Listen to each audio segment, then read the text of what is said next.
For 3 months, the old woman came to the shooting range every Tuesday, sat in the same corner chair, and knitted quietly while others trained. No one asked questions until the day a Marine instructor bet his students she couldn't hit the broadside of a barn. That's when she smiled, set down her needles, and changed everything they thought they knew about warfare. Welcome to the Human Stories. Before we continue with this powerful story, tell me in the comments what city you're watching from today. And if you believe stories like this need to be remembered, hit that subscribe button. These stories matter. The woman arrived every Tuesday morning at 9:30 sharp, exactly 30 minutes after opening, never rushing, but never late. In a small blue Honda Civic, always the same parking spot. The way she moved getting out of her car showed she did everything a 73-year-old should do. Careful, measured, unhurried. She always carried the same basket, wicker weave, handles slightly worn, filled with colorful yarn balls, knitting needles, and a half-finished blanket, pink and white. Maybe for a grandchild, maybe just to keep her hands busy. Nobody had asked. The staff at Lone Star Shooting Range in Austin, Texas, knew her as Dorothy. They never learned her last name.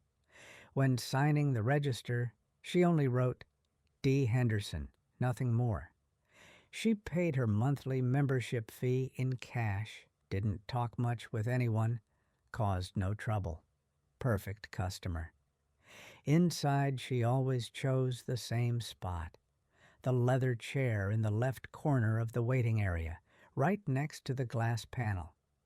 From there, she could see all the lanes, but nobody would notice her. She appeared focused on her knitting, occasionally lifting her head to watch the soldiers shooting. Her eyes never looked randomly. She was calculating. The first few weeks had been strange, of course. The shooting range was usually filled with young men, police officers, private security guards. What was a 73-year-old woman in a floral blouse doing here? But over time, they'd gotten used to her. She was harmless, quiet, in fact, easily forgettable. Even the staff had begun ignoring her. Ashley, the young girl at reception, now just smiled and nodded when Dorothy walked in. Bob, the firearms safety expert, had never even approached her. Why should he? The woman didn't even handle guns. But one person had noticed. Sergeant Mitchell, an instructor with 15 years of experience. He also came every Tuesday to train new soldiers from Fort Hood. And he'd been uncomfortable about Dorothy since the first time he saw her. He didn't know why. There was something about the woman, the way she sat, how she observed her surroundings, her hands. Mitchell was used to looking at hands. He could tell a soldier's experience by looking at their hands. Dorothy's hands were soft, aged, but her fingers were different, especially the index finger of her right hand. There was a very slight thickening, almost imperceptible trigger residue. Mitchell hadn't told anyone about this. Maybe he was wrong. Maybe it was just something that came with age. But the feeling inside him wouldn't go away. On the second Tuesday of the third month, everything changed. That day, Mitchell had 4 new soldiers with him. Marines, fresh from completing basic training at Camp Pendleton, the type who thought they were the world's best marksmen. Mitchell had seen plenty of these arrogant kids. He needed to bring them down a notch. Good shooting isn't just about aiming, Mitchell was saying at Lane 7, pointing to the 100-meter target. Breath control, heart rate, wind calculation, etc. Learning all of this takes years. One of the soldiers, a dark-haired kid named Rodriguez, chuckled. "Sergeant, this is too easy. We were hitting 300 meters at Quantico." Mitchell turned. He looked at Rodriguez. He needed to fix this kid's ego problem. Oh, yeah? 300 meters was easy. How about 500 meters? Of course, Sergeant. 800 meters? Rodriguez hesitated. Well, with the right equipment? 1,000 meters? Now none of them were answering. Mitchell smiled. There you go. Precision marksmanship isn't learned that way, boys. This is just about experience. And experience comes with time. At that moment, Dorothy lifted her head from her knitting. Her gaze met Mitchell's. And for the first time, a very slight smile appeared on her face. A bad idea crossed Mitchell's mind. Very bad. But he wanted to teach these kids' arrogance a lesson. Actually, he said, raising his voice, I claim that I'm the only person in this building who can hit a target from 800 meters. Dorothy's knitting needles stopped. In fact, Mitchell continued, I bet that nobody here, nobody, can even hit the broadside of a barn. And right then, as if it was destiny, he looked at Dorothy. Even that lady in the corner couldn't hit it. Now the entire lane had turned toward Dorothy. The woman slowly lifted her head. There was something in her eyes. Mitchell recognized it, but couldn't name it. Dorothy set her knitting needles in the basket. She slowly stood up, and for the first time, after 3 months, for the first time, she spoke. How much are you betting? Her voice was harder than expected, more determined. There was a Texas accent, but something else hidden underneath. Mitchell was surprised. He'd been joking, but the woman seemed to be taking it seriously. Ma'am, I was just... Answer my question. How much? Rodriguez laughed. Sergeant, are you serious? This woman can't even hold a gun. Dorothy turned and looked at Rodriguez. This time, she wasn't smiling at all. Who are you? Marine Rodriguez, ma'am, and I shoot very well here.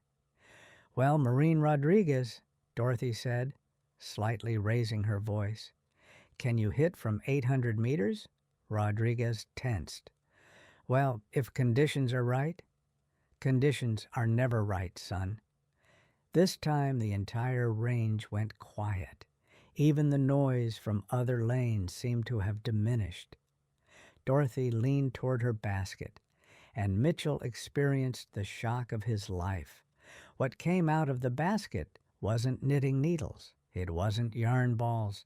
They were parts of a Barrett M82A1 sniper rifle, barrel, body, stock, scope, all expertly disassembled, carefully placed in the basket, emerging from among the colorful yarns like a magic trick. Dorothy's hands had changed. They were no longer old grandmother hands. These were professional hands, practiced hands, hands that could assemble the rifle even in pitch darkness. The rifle was ready in 18 seconds. Mitchell stood with his mouth open. Rodriguez was backing away. The other soldiers weren't breathing. Dorothy shouldered the rifle. The movement was professional, fluid, flawless. Target? She asked. Mitchell's voice wouldn't come out. Target? Dorothy repeated, this time like an order. You, 800 meters, lane 12, center target. Dorothy adjusted the scope. She calculated Austin's morning wind. She held her breath and fired. One shot, one sound, then silence. There was a hole in the exact center of the target, 800 meters away. Dorothy lowered the rifle. She looked at Mitchell. I won the bet. Then she carefully placed the rifle parts back in the basket. She picked up her knitting needles and continued knitting as if nothing had happened. Sergeant Mitchell? She asked without lifting her head. Yes, ma'am? I can also hit from 1,200 meters, but I'll bet $100 on that one. Mitchell swallowed. Who are you? Dorothy smiled, genuinely for the first time. I'm just a grandmother who knits, son, but I used to have other jobs too.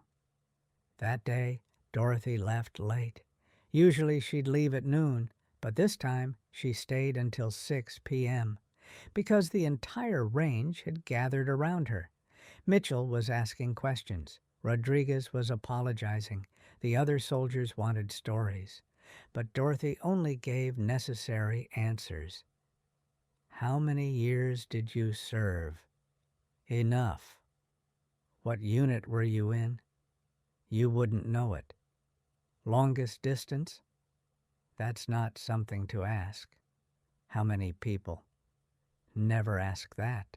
But she had answered one question, the one Rodriguez asked. Ma'am, why do you knit here? Dorothy had paused. She looked at her knitting, pink and white baby blanket.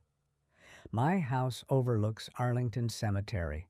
Every Monday a new headstone is planted. Young soldiers, 19, 20, 21 years old. Their mothers come, leave flowers, cry. She had gone quiet. This blanket is the kind they used when they were babies. I'm going to give it to them, not to their mothers, to them, because they're still babies to me. Rodriguez's eyes had filled with tears. And the reason I knit here, Dorothy had continued, is so I don't forget my combat skills, because this country might still need me. That evening, when Dorothy left, the entire range stood and applauded. But she didn't smile, didn't wave, didn't show gratitude. She just picked up her basket, got in her car, and quietly left. But as the car was leaving, she saw Mitchell in the rearview mirror. The man was saluting, military salute. Dorothy also turned, and for the first time in her life, in the way she learned in the military, she saluted back. When she came the next Tuesday, there were flowers in her spot, small white daisies, and a note. To Lady Dorothy, with our respects, Lone Star Shooting Range Staff. Dorothy picked up the flowers. She smelled them and continued her knitting.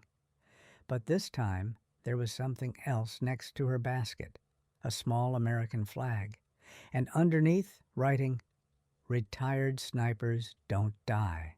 They just move farther away." Mitchell never bothered Dorothy again after that day, but every Tuesday when she came, he respectfully saluted from a distance. And Rodriguez, he now shot with extra care on the days Dorothy came, because he knew that the grandmother sitting in the corner was watching him, and if he made a mistake, he knew that the 73-year-old woman could show him how to do it right. Dorothy Henderson wasn't her real name, of course. Her real name was classified. Her file was classified. Her past was classified. But her knitting needles were real. Her love was real. And so was her rifle. Because some people never really retire. They just wait. Now, do you know someone similar? Someone who appears ordinary but has an extraordinary past? Write their names in the comments. Share their stories. At the Human Stories, we won't forget these silent heroes. If this video touched you, subscribe and share. These stories must live on. See you in the next video. And remember, if you ever see an elderly woman knitting at a shooting range, look carefully, because you never know what she might be hiding in her hands.